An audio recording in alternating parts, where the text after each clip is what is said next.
Dopravné nehody sú najčastejšou príčinou úmrtí pri úrazoch. Na svete ročne zomiera na následky dopravných nehôd viac ako 1 milión ľudí. Až 40% z týchto ľudí, ktorí zomreli pri dopravných nehodách, mohlo žiť, keby dostali zodpovedajúcu prvú pomoc do 5 minút. V nasledujúcich videoklipoch si predvedieme, ako tomu predchádzať.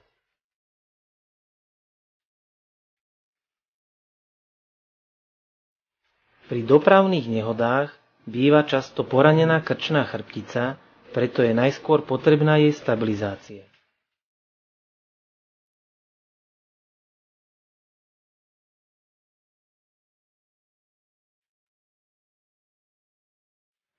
Na prípravu stabilizačného goliera môžeme použiť napríklad noviny.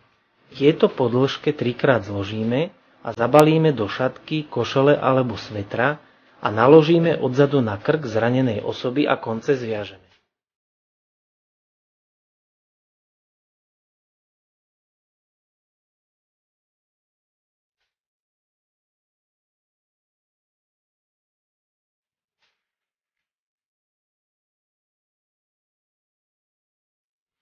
Na vyslobodenie zranenej osoby z auta sa používa najčastejšie Rautekov manéver. Najskôr odopneme bezpečnostný pás a presvedčíme sa, či nemá zranený zaklnené dolné končatiny. Zraneného pootočíme do smeru vyťahovania a vzdialenejšiu ruku ohneme v lakti. Svojimi rukami popod pazuchy zraneného uchopíme za ohnutú končatinu, pri lakti a na zápestí. Telo zraneného máme navalené na svojom trupe a jednej dolnej končatine a krátkými krokmi druhou končatinou cúvame od auta.